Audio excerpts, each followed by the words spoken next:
Welcome back to Limit Break 20. Today, we're going to be diving into companions in Final Fantasy XIV Tabletop RPG. So, companions in Final Fantasy XIV Tabletop RPG are essentially non-playable characters that aren't controlled by the game master, they're controlled by the players themselves. And what's unique about these companions is that they are designed to fill specific vacant party roles. So the three different types of companion that exist are the tank, the healer, as well as the DPS role. And if you've ever played Final Fantasy XIV online, you know, or you're actually probably pretty familiar with companions. So these are really effectively working the exact same way, where you summon these non-playable characters to give them personalities or determine how they interact with the player characters. That's actually something that is different than the video game, because they really just kind of show up and can't do too much. So the first companion stat sheet that we're going to go over is the Defender. So the Defender actually has two abilities. And one really important thing to note about companions is that they only have primary abilities. There's no secondary abilities or instant abilities that player characters need to worry about. So the first ability that we have is called Choco Strike. So this attacks all enemies within range, and that range is a 5x5 area that's centered on this character. Its base damage deals 2, and it inflicts enmity on all targets. So this is effectively your AoE tanking ability. Now we move into their second ability, which is called Choco Drop. This allows you to target up to 2 characters that are within 1 square of the companion. And the base effect deals 5 damage and inflicts enmity on all targets. So this is unique because it allows you to hit 1 or 2 targets, inflict enmity, and more damage. So that's it as far as it goes for abilities of the Defender.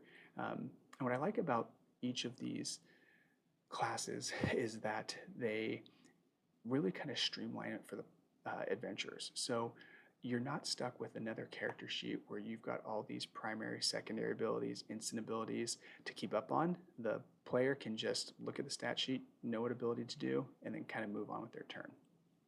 So now we're going to jump into the second role, which is the healer. So the first ability is called Choco Cure and Choco Insomnia, and it's going to be a single target within 10 squares.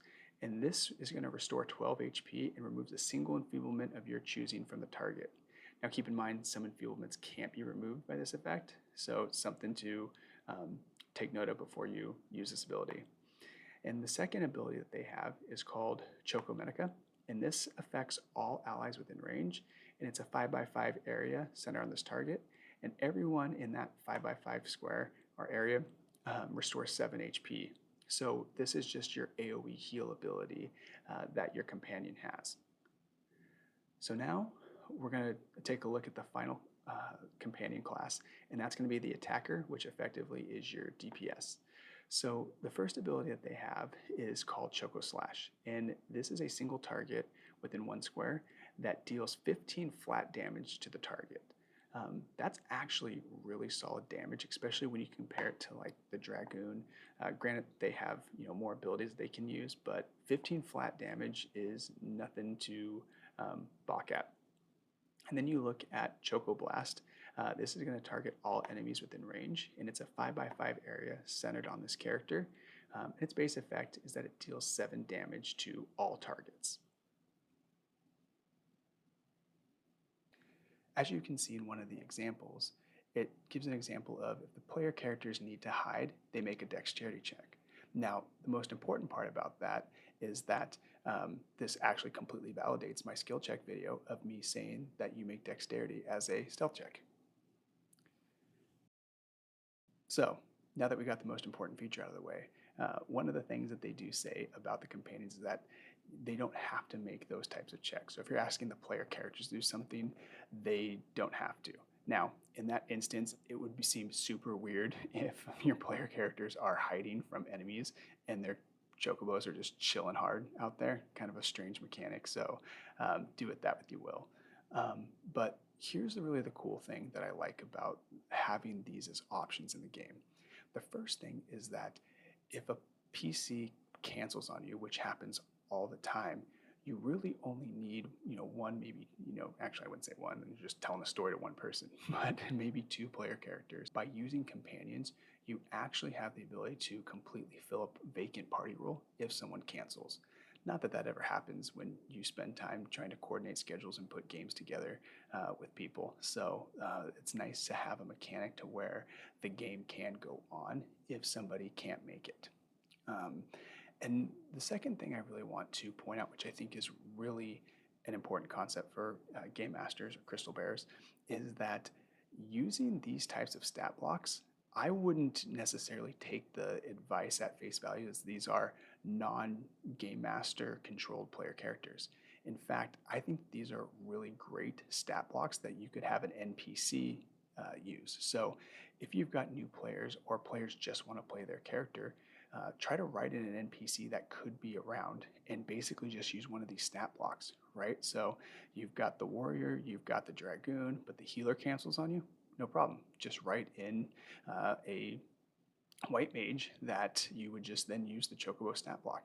I like that because it really streamlines what you need to do as a game master, because you're already balancing multiple things and AoE markers and combat and enfeeblements and all these different things. So by having an extra mechanic that you can use to really just make it so games can continue on, but yet not overwhelm you with, okay, now I have this level 30 character, and what am I doing on their primary ability, their secondary ability? Can I use an instant ability right now? It just puts it into a situation that makes it so much more easier to manage and navigate. So that was pretty much it. This is going to be a little bit of a shorter video. Just wanted to go over the mechanics of the companions, what they are, and how I would personally use them. In fact, I use these in one of my one-shots called Security Detail, and we didn't have a tank, and so I just created an NPC that had some tanking abilities, and I just sort of reflavored what these companions did. So anyways, I hope you guys liked today's video. If you did, feel free to attune to this channel by liking and subscribing, and also tell me some other things that you want me to cover in the comments below. Until then, stay safe, adventurers.